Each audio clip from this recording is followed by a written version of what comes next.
en action de fou le Real, regardez les gars. C'est une dinguerie, les Galactiques. Les Galactiques.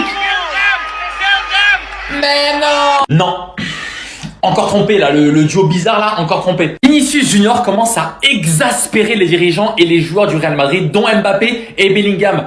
Mais d'après les stories Instagram, c'était les meilleurs amis. Non, cela tu verras, il va jamais rien changer à l'institution, au groupe, au collectif, à l'équipe. Non, il n'y a plus personne qui a envie de jouer avec Vini. Les joueurs n'ont plus envie. Vinicius semble déconnecté de la réalité. Je pense que c'est terminé. Eh bien les Madrilènes, vous avez fait le choix entre un mec qui vous a remporté 2 Ligues des Champions et un mec qui vient à peine d'arriver avec lequel vous avez fait saison blanche. C'est bien. L'ingratitude des supporters madrilènes, c'est génial. Les jeunes mineurs terrorisés, on n'a eu aucune peine pour le Real Madrid. Yamal, on s'en rappelle, qui prend à distance Franck Garcia. Le même joueur, Franck Garcia, la même chose avec Désiré Doué. Ouais, ce défenseur, il est nul. Pour notre part, 2 matchs, les gars. 2 matchs, 2 finales. Ouais, les supporters de Tottenham et les supporters de Chelsea, vous pouvez commencer à prier désormais, dès maintenant. 13 juillet, Chelsea-Paris Saint-Germain, finale de Coupe du Monde des clubs. Je vais vous montrer ça.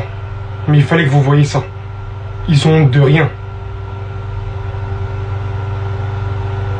Comment tu peux en arriver à cette situation? Dans un tel match, être aussi irresponsable, être d'une telle nullité, être sur le terrain mais autant ailleurs dans ta tête. Moi les deux j'en peux plus mais voici que Pablo Gallego, journaliste accrédité directement par le Real Madrid. Vinicius commence à exaspérer les dirigeants et les joueurs du Real Madrid dont Mbappé et Bellingham. Plusieurs joueurs n'ont plus trop envie de jouer avec lui, on se demande qui c'est clairement. Vinicius semble littéralement déconnecté de la réalité. Et pas qu'un petit peu quand tu vois ça. En fait c'est honteux. Tout simplement. T'arrives en demi-finale de Coupe du Monde des clubs, à un match de la finale. Montrer que cette équipe va valoir quelque chose avec ce nouveau coach. Et t'es autant absent sur le terrain. T'es présent mais t'es pas là. En fait j'ai littéralement les deux envie de les vendre. Et Mbappé et Vinicius, franchement, juste bougez-vous de mon club en fait. Si c'est pour faire ça, quoi c'est pour faire ouais les gars aux supporters. Vous êtes là que pour faire du show en fait. C'est tout ce qu'on voit depuis un moment. Vous êtes des Instagrammeurs, vous êtes Blake, vous êtes des TikTokers, vous êtes à ma place peut-être. Par contre, quand il faut réaliser des choses sur le terrain, vous n'êtes pas là. Les Madrilènes sont en train de se rendre compte que le problème, il est bien plus gros que ce qu'ils pensaient. Et pourtant, la solution, elle est très simple. La solution, elle est là. C'est Vini Mbappé. Au lieu de s'envoyer des messages sur Instagram avec Hermano, mi Hermano, El Meilleur del Mundo, etc., il faut juste qu'ils changent leur mentalité sur le terrain. C'est aussi simple que ça. Et tant que Mbappé ne change pas et que Vini ne change pas, ça va pas marcher. Maintenant, le problème, on sait tous que c'est l'arrivée de Kylian Mbappé au Real Madrid. Avant l'arrivée de Kylian, Vinicius, il se portait très bien, il faisait tous les efforts. Voilà, c'était le meilleur joueur du monde même. Il a pris sa Ligue des Champions en étant le meilleur joueur du Real, sans problème. Et l'arrivée d'Mbappé, elle a tout perturbé. Pourquoi? Parce que lui, c'est un mec qui fait pas les efforts. Et c'est la vérité. Et malheureusement, le fait que Mbappé ne fasse pas les efforts, ça a mis Vinicius dans une mauvaise mentalité. À la base, Vini, il a une bonne mentale. Il fait les efforts, il court partout comme un chien, c'est la vérité. Mais le fait qu'Mbappé vienne dans le club où Vini a été le meilleur joueur et a gagné la Ligue des Champions et ne fasse pas les efforts, ça lui a posé un problème à Vini. C'est l'ego, c'est la fierté. Et c'est un peu logique. Donc lui, il s'est dit, maintenant, moi, je fais plus les efforts pour quelqu'un qui fait pas les efforts. C'est du donnant-donnant. Mbappé, il fait pas, moi, je fais pas. Malheureusement, ça joue contre le club, ça joue contre Vini, ça joue contre les résultats du club, contre tout le monde, Mais, sa logique, elle est compréhensible. Même si elle est pas bonne. Parce que la bonne mentalité, c'est pas ça. La bonne mentalité, c'est de se dire, moi, je vais montrer l'exemple, je vais faire les efforts. Le problème, c'est qu'Mbappé ne se remet pas en question. Et on dirait pas qu'il va se remettre en question. Il y a aucun espoir sur ça. Genre, il y a même pas une petite lueur. Et pourtant, Mbappé, c'est lui qui a le plus d'expérience. Quand il était au PSG, il a eu tout ça. Il a vu, quand il y avait Neymar, Messi, que si tu fais pas les efforts en équipe, tous, les uns pour les autres, ça marche pas. Mais il est revenu au Real dans la même mentalité et il le fait pas. Et du coup, ça marche pas.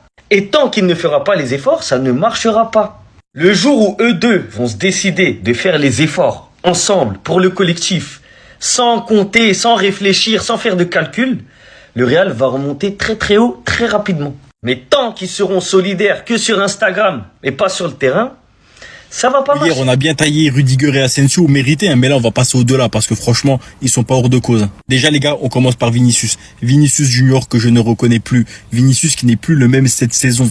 On avait déjà eu des prémices pendant la saison, mais là, plus la saison elle avance, moins Vinicius est bon. C'est simple, les gars, je le reconnais plus. Avant, dans les saisons d'avant, même quand il galérait à passer à un opposant, il allait, il tentait 3 fois le dribble, 3 fois il se faisait recaler, la 4e fois, il passait. Là, aujourd'hui, il tente même plus. C'est ça qui m'énerve, c'est qu'il tente même plus. Il a perdu une confiance de fou. Avant, il tentait des frappes de loin, des frappes de près, des dribbles, des passes, des extérieurs du pied. Maintenant, les gars, son jeu, il est de plus en plus simple. Je contrôle, je regarde, passe en retrait, ou bien je tente une transversale qui passe pas. Vinicius, il y a un énorme problème et il faut absolument le régler. Et maintenant, monsieur Kylian Mbappé, les gars. Kylian Mbappé qui a été titulaire, qui a demandé à être titulaire. Certes, il revient de blessure, enfin pas de blessure. Certes, il revient de maladie, etc. C'est pas une excuse. Sur le terrain, les gars, il a pas été bon. Faut dire la vérité. Comme tout le Real Madrid, on va pas tomber que sur lui, mais il va pas s'en sortir comme ça. Plusieurs fois, les gars, il a fait des passes, elles étaient pas bonnes. Plusieurs fois, il a fait des passes pas dans les bons timings. On voit qu'il s'est pas entendu avec ses coéquipiers. On voit que ses coéquipiers ne se sont pas non plus entendus avec lui. Mais à l'inverse de Vinicius, les gars, Mbappé, il a quand même fait une belle fin de saison avec le Real Madrid. C'est un petit peu lui qui a porté l'équipe sur cette fin de saison en Liga. Donc moi, j'ai pas trop de soucis vis-à-vis de lui. Je sais qu'il va performer et je pense que sous Xabi Alonso, il va bien performer. Mais maintenant, les gars, moi où j'ai des doutes, c'est sur l'entente de ces deux joueurs. Il faut que Vinicius retrouve son niveau et que ces deux joueurs-là s'entendent pour que le Real Madrid soit à leur plein potentiel. Et arrêter les attaques avec 3 attaquants parce que à Madrid, ça marche pas. Cette vidéo, elle va pas faire plaisir à tout le monde, mais je pense que j'ai compris. Je pense que j'ai compris pourquoi nos attaquants jouent tous pour leur gueule. Avant que Kylian n'arrive, tous nos attaquants jouaient pour le collectif. Mais depuis qu'il est arrivé, tout a changé et moi je pense qu'il y a une raison à ça. Comme vous le savez déjà, Kylian c'est un joueur incroyable qui a des stats de fou.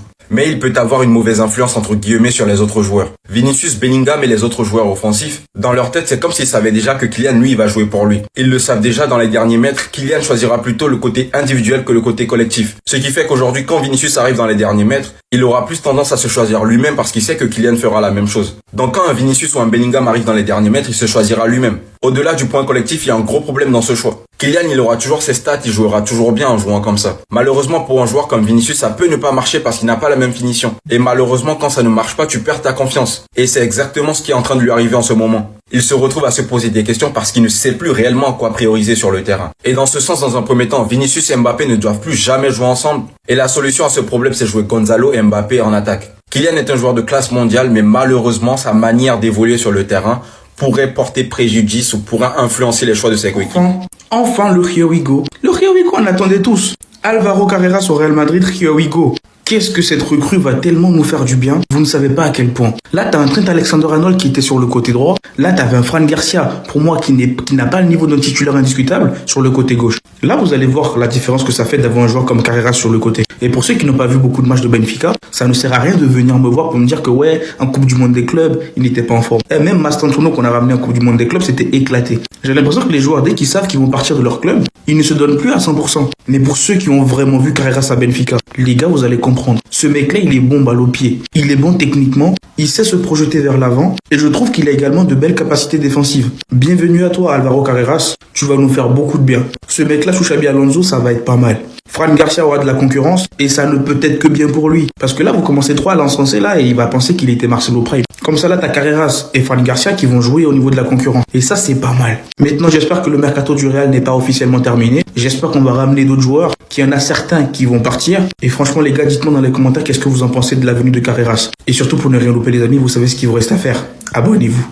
Let's go Alvaro Carreras, here we go, c'est Fabrizio Romano qui nous l'informe. Alvaro Carreras a donc un accord avec le Real Madrid et de son côté le Real Madrid a un accord avec Benfica aux alentours de 50 millions d'euros. La clause libératoire n'a pas été levée, le Real Madrid a négocié pour payer en plusieurs fois. Pour avoir un petit peu suivi Benfica la saison dernière, Alvaro Carreras est un joueur de dingue, c'est un crack monumental, capable de jouer défenseur gauche, piston gauche ou même troisième central dans une défense à 3. Le Real Madrid renoue enfin avec un latéral gauche contre-attaquant, un mec qui a du ballon, qui sait jouer. À la différence de Fran Garcia, c'est un joueur qui n'a pas peur d'avoir le ballon dans les pieds. Il est actuellement en route pour faire son retour au club, lui qui a été formé entre 2017 et 2020. C'est donc la 4e recrue de ce mercato, un très bon mercato réalisé par le staff. Honnêtement, je m'attendais pas à autant de qualité sur ce mercato. En plus de ça, il y a pas mal de jeunes avec énormément de potentiel. Maintenant, Florentino Pérez, on va te demander une seule chose.